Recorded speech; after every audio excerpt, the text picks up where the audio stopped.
Student, अस्सलाम वालेकुम। आज एक टॉपिक हम देख रहे हैं, हायर एनिमल टेक्सोनॉमी। ये वैसे तो इसको आउट ऑफ सिलेबस लिखा हुआ है, लेकिन ये डिस्कशन जो कि इंटरेस्टिंग है तो इसको हम देख लेते हैं ताकि आप आने वाले जो टॉपिक्स हैं उनको समझने में आसानी रहे। आज कुछ जो टर्म्स हैं उसको भी आप अच्छे तरीके से देख सकें। So traditionally the Animalia have been considered monophyletic, one ancestry या एक ही जगह से सब एनिमल जो है ओरिजिनेट हुए, ये कहा जाता है because of the impressive similarities of animal cellular organization। एक जैसी ही सेल की स्ट्रक्चर है, एनिमल सेल को जब हम देखते हैं तो बिल्कुल सिमिलर स्ट्रक्चर है। कुछ ऑर्गेनेलिस का फर्क हो सकता है उनके नंबर्स का, मिसाल के तौर पर कुछ सेल्स के अंदर माइटोकॉन्ड्रिया अगर ज्यादा है, कुछ के कम, लेकिन मजमूई तौर पे जो स्ट्रक्चर है वो बिल्कुल वैसी फंक्शनिंग वैसा ही। About 0.6 billion years ago, at the beginning of the Cambrian period, an evolutionary explosion occurred।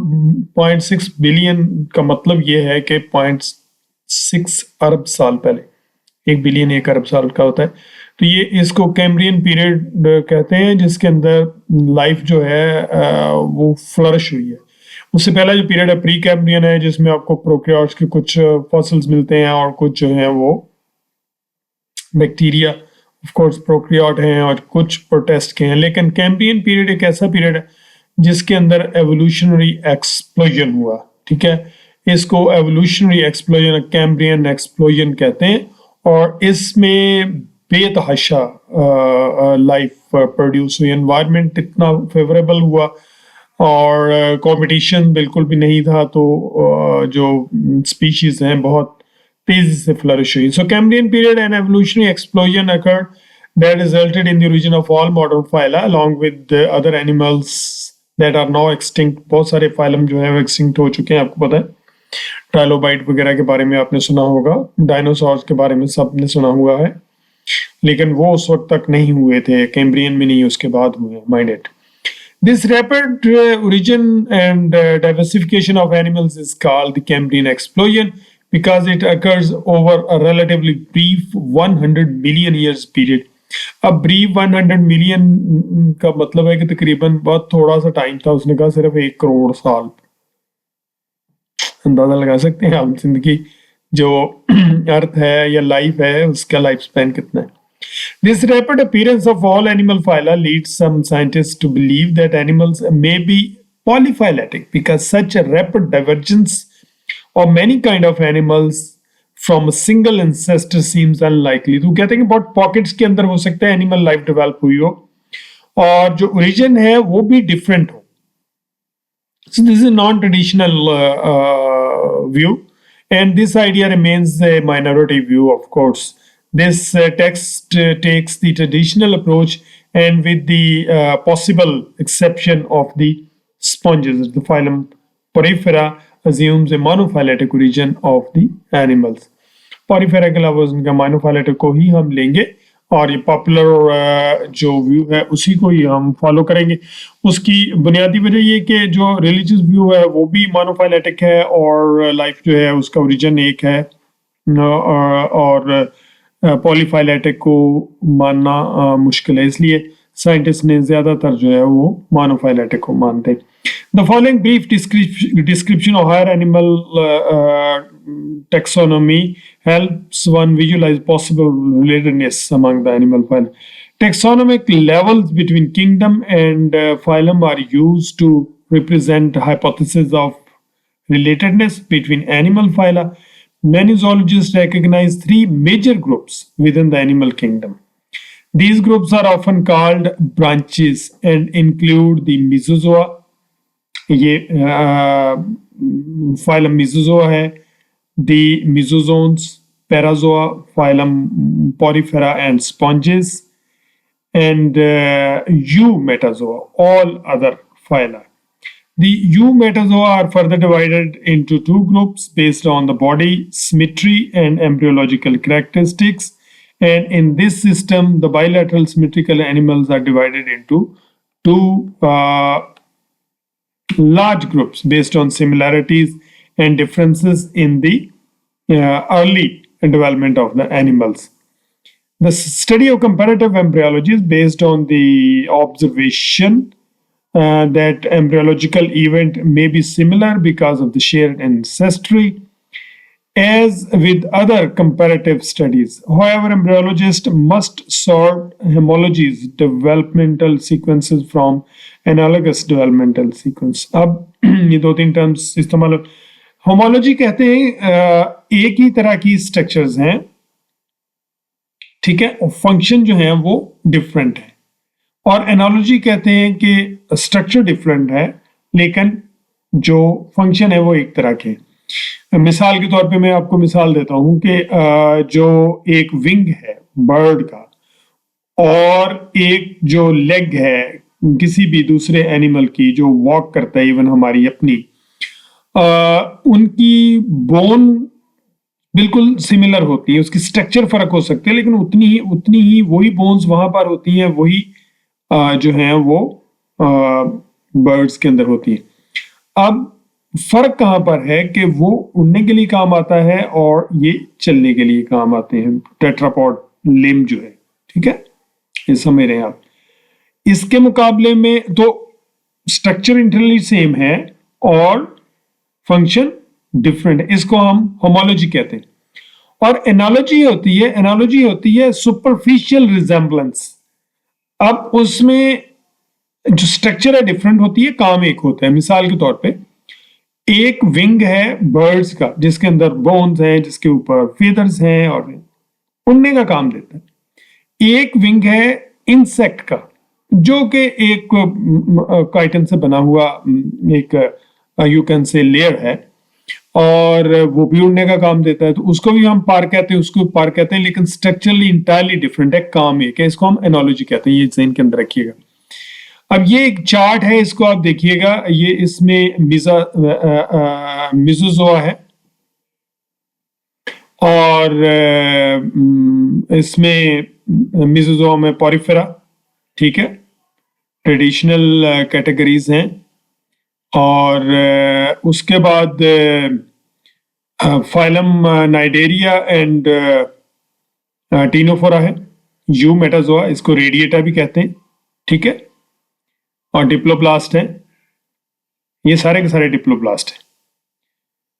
उसके बाद प्लेटीहेल्मिन्थीज एंड निमेटिया है और ये बाइलैटरली सिमेट्रिकल है, ठीक है, बाइलैटरी इसको कहते हैं, रेडिएटा उसको कहते हैं जो रेडियल सिमेट्री है, और ये बाइलैटरल सिमेट्रिकल है, प्रोटोस्टोमिया भी इसको कहते हैं, प्लेटीहेल्मिन्थीज और निमेटिया, मोलस्क, एनेलेडा, आर्थ्रोपोडा, नीमाटोडा, ये बाइलैटरली सिमेट्रिकल हैं और प्रोटोस्टोम है। अब प्रोटोस्टोम क्या होते हैं ये मैं आपको बता दो, आगे हम ये डिस्कस करने लगे कि प्रोटोस्टोम और ड्यूटेरोस्टोम क्या है। इकाइनोडर्मेटा, हेमिकॉर्डेटा एंड कॉर्डेटा, ये जो तीन फाइलम है ये बुनियादी तौर पे बाइलैटरली सिमेट्रिकल है लेकिन ड्यूटेरोस्टोम है। अच्छा स्टूडेंट, याद रखिएगा कि जब डेवलपमेंट होती है एनिमल्स की तो उसमें एक स्ट्रक्चर बनती है, जो फर्स्ट स्ट्रक्चर है which is known as blastula, that is aggregate of cells, जिसे हम ब्लास्टूला कहते हैं। ये ब्लास्टूला बुनियादी तौर पे एक हॉलो बॉल होता है सेल्स का। आप समझ लें जैसे फुटबॉल है तो उसकी टुकड़ियां बाहर लगी होती हैं, तो बिल्कुल इसी तरह का आप इनको सेल तस्वर करें। अब उसकी एक ओपनिंग होती है जहां से आप एयर देते हैं उसको, ठीक है, उसको हम ब्लास्टोपोर कहते हैं, ठीक है। अब ब्लास्टोपोर बनता कैसे है? शुरू के अंदर तो वो जो ब्लास्टूला है वो बिल्कुल सॉलिड, बिल्कुल ऊपर से बंद होता है। देन व्हाट हैपन कि उसके किसी एक साइड से इनवेजिनेशन स्टार्ट होती है और वो 2 लेयर्स हो जाता है। जैसे आप फुटबॉल है तो उसको एक तरफ से आप दबाना शुरू करें, एक जो सॉफ्ट फुटबॉल होता है ना जो बच्चे जिससे खेलते हैं, उसको आप दबाना शुरू करें तो वो डबल लेयर हो जाता है, प्याले की तरह स्ट्रक्चर, और उसकी अगर किनारों को आप मिला दें तो उसकी लेयर्स डबल हो जाती है और ऊपर एक ओपनिंग रह जाती है। उसको हम, जो ऊपर ओपनिंग रहती है उसको हम ब्लास्टोपोर कहते हैं। तो जो जिनको हम प्रोटोस्टोम कहते हैं उसमें वो ओपनिंग जो है वो बनती है माउथ, और जो ड्यूटरोस्टोम है उनमें ये एनस में डेवलप होती है और माउथ जो है वो सेपरेटली बनता है। ये एक पिक्चर है, तो इनको हम देख लेते हैं डेवलपमेंट को, उसके बाद हम ये अपना लेक्चर जो है वो खत्म करेंगे। इस स्ट्रक्चर को जरूर अच्छे तरीके से, ये प्रोटोस्टोम है, ये ड्यूटरोस्टोम है, ये इनके अंदर डेवलपमेंट होना शुरू हुई। ठीक है, प्रोटोस्टोम के अंदर ये साइड व्यू है, ये सामने से है, और ये ब्लास्टूला बना, और यहाँ भी डेवलपमेंट शुरू हुई, और यहाँ भी जो है वो ब्लास्टूला बन गया। ठीक है, अब होता क्या है कि यहाँ पर इन्वेजिनेशन स्टार्ट होती है, ये एक साइड के ऊपर इन्वेजिनेशन यहाँ से स्टार्ट हुई। अब ये जो कलर्स नजर आए ये लेयर्स है, मेसोडर्म बन गई है, एंडोडर्म बन गई येलो में जो है, और ये जो ब्लू के अंदर है ये एक्टोडर्म है।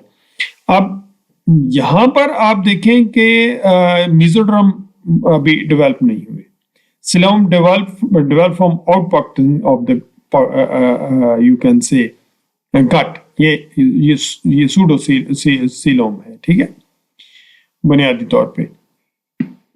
तो उसके बाद नेक्स्ट आप देखें कि इसमें जो ब्लास्टोपोर था, यही ब्लास्टोपोर वो माउथ में कन्वर्ट हो गया और यहां एनस में डेवलप हो गया। ठीक है, सो बुनियादी डिफरेंस जो है वो यही है, दोनों के अंदर सिलोम बनती है, लेकिन डेवलपमेंट का फर्क है। ठीक है, डेवलपमेंट का फर्क है, और कोई इशू नहीं है। दोनों में उसी तरीके से डेवलपमेंट होती है, सिर्फ ब्लास्टोपोर जो है वो कन्वर्ट हो जाता है इनटू यू कैन से माउथ। जिनमें माउथ में होता है उनको हम प्रोटोस्टोम कहते हैं, और जिनमें एनस में होता है उन्हें हम ड्यूटरोस्टोम कहते हैं। और ये जैसे ट्रोकोफोर लार्वी है और डाइप्लूरल लार्वी है, ये ड्यूटरोस्टोम है और ये प्रोटोस्टोम है। तो जिन एनिमल्स के अंदर ड्यूटरोस्टोम है उनमें माउथ अलग से बनता है, और जिनमें प्रोटोस्टोम है उनमें एनल ओपनिंग अलग से बनती है। तो ये बुनियादी तौर पे आपके ड्यूटरोस्टोम और प्रोटोस्टोम को आपने याद करना है, और ऊपर तो जस्ट एक डिस्कशन है, इसीलिए ये आपके सिलेबस में बाकायदा इसमें से क्वेश्चन नहीं आता, लेकिन बाज का डेफिनेशन प्रोटोस्टोम और ड्यूटरोस्टोम की आ जाती है, इसलिए इसको आपको आपके जहन के अंदर ये जरूर होना चाहिए। Thank you very much. कल से हम नेक्स्ट चैप्टर शुरू करेंगे, और आपको कोशिश करूंगा कि जो एक्सरसाइज है उसमें कुछ जो इम्पोर्टेंट चीज़ें वो भी आपको बता दूं, और आप मिड के लिए अपने आप को मेंटली तैयार रखें।